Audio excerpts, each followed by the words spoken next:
Hi everybody, and welcome back to Teachers Talk Money, where I help teachers master their money in order to give back to themselves. As you can see, I am not filming this from my normal background in my apartment because I'm filming it in an Airbnb in Vermont, where I have been teaching virtually and staying for this entire month with my best friend and fellow English teacher, Melissa. Today I have for you yet another net worth update, this time for the month of October 2020. As I've gone over in videos before, but it bears repeating, your net worth is all of your assets minus your liabilities, which just means everything that you own, all the money that you own, minus whatever it is you owe. In other words, any debts that you have. As you guys know, if you've been following me for a while, I'm 100% debt-free at this point in my life, so I'm just totaling up the amounts in every single one of my saving and investing accounts. Also, if you've been following me for a while, you know that I saw a decrease in my net worth for the summer months because I took off the months of July and August off of teaching to just relax, focus on making content, and spend time with friends and family and get ready for the upcoming school year. So my net worth is still recovering from that, and that's what we're going to talk about today. So let's start by going through my investment accounts. The first investment account I'm going to take you through is my Roth IRA, which is my individual retirement account. If you need to know the difference between an IRA and a employer-sponsored plan like a 401k or 403b, you can check out my investment video in the link in the description of this video. For my Roth IRA, the total this month is now $8,731, and that is increased a total of $151 from last month.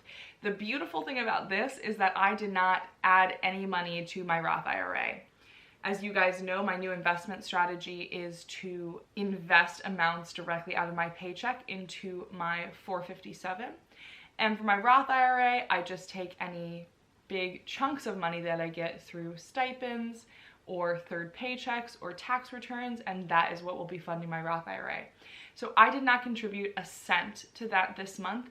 And on its own, through the stock market going up, I was able to earn $151 just for having my money sit there. And that is the beauty of investing, is that you do get some of this passive income, although it does fluctuate from month to month, as we know, because the stock market is volatile. Now let's take a look at the totals for my 457. This, again, is my employer-sponsored retirement plan, so this money comes out of my paycheck pre-tax. And the total for my 457 is $3,601, which is up from last month by a total of $778. Of that amount, I believe I contributed about $720, so about $60 of that is completely just from interest, and that's that passive income that we were talking about. The other $720 of it came from my paychecks. And finally, my final investment account is my pension. So this is something that I am mandated to add to out of my paychecks, but it is still money that I own because it is in my name. My pension right now is worth $7,723, which is up from last month, a total of $360.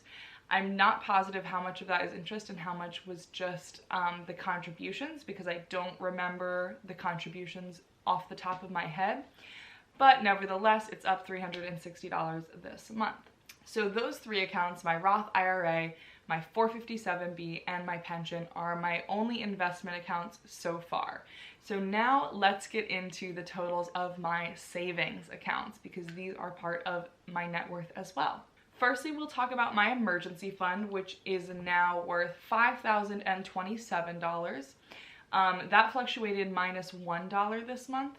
My emergency fund at around $5,000 is fully funded for 3 months of my bare bones expenses.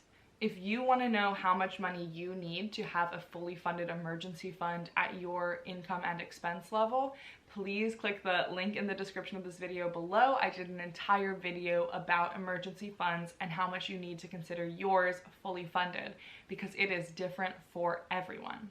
And finally, let's go to my other savings accounts. These are now worth $7,020, which is up from last month by a total of $233. Now, I saved a lot more than $233 this month through all of the savings that I added to my travel fund, my gift fund, my car rebuild, and my summer money fund. However, the reason it had not gone up the amount that I contributed is because I had to take a lot of money out of my savings this month. Namely, I had to pay for grad school, which was $380. So that came out of some savings that I had for that. And I made a few gift purchases this month as my partner's birthday is coming up and our anniversary. And of course, Christmas is right around the corner. So for those two reasons, my savings only increased by $233, but I'm still quite proud of that because that's still a pretty good increase. So let's take a look at all the totals now. In all, my October 2020 net worth went up this month by $1,521 for a total net worth of $31,840. And that is a number that makes me very excited. We're almost at 32K. Not quite as exciting as passing the 30K mark, but that's all right. The total year-to-date change is $16,606, which I'm very proud of because in all of 2019, my net worth had only changed $13,789, and so for us to not even be through the year and for me to have increased it by more than that already is very hopeful for me. So let's put some of these things in perspective and take a look at a few graphs. So the first graph I have for you guys is just my 2020 net worth graph, which shows you how I began just under 20K, made it up past the 30K mark in July, and then swiftly saw it decrease back down by the end of the summer after I was living off of my savings. But now we are back over that mark here in October. And finally, here's a graph showing my all-time net worth as compared to the date. And this just kind of puts things in perspective a little bit more for me in terms of seeing it go down over the summer, but seeing it recover quite swiftly at the beginning of the school year. And from this point on until next summer, it should only continue to go up. So that makes me very, very hopeful for the future. But all in all, this month, I'm just feeling incredibly grateful for a number of reasons, but I think just kind of being in a different state and being able to be a digital nomad in my work, which is something I absolutely never thought I would be able to do as a teacher, has just really overwhelmed me with gratitude. And so I feel the same way towards my finances. It's not like I saw the most incredible increase this month that I've ever seen in the past couple months, because that's certainly not true. In fact, the average that my net worth has grown each month is probably higher than what it did this month.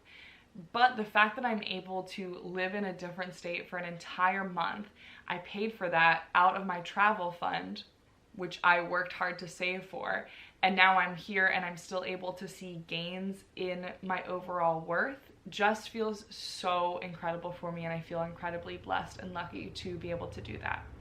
I love tracking my net worth, and I'm so happy that I've been doing this for the past little bit over a year now consistently, because it really has shown me that over time, if you take the right steps, you will make progress. And at this point, I'm not at the point in my life anymore where I feel like I'm sacrificing anything to make that progress. I feel like I have a lot of space in my budget. I'm able to live in a high cost of living area, and I'm doing all of this on a teacher's salary, and I'm still able to see significant growth to a point that I am personally satisfied with. And certainly in the beginning, it took a lot of sacrifices, but at this point, I do not feel like I'm giving up anything in order to make these goals. The only thing that I had to do is the work on my end of making a plan and keeping track of the numbers myself.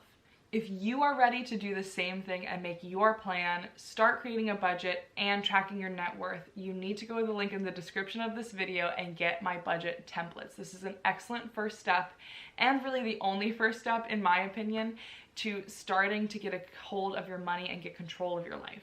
Thank you so much for joining me. I'm so glad that you guys are so interested in my personal journey with money, as well as some of the tips I can give you on this channel. Please hit the subscribe button if you are interested in seeing more content around teacher money. I hope that your October was as awesome and transformative as mine, and I will see you guys next week. Bye.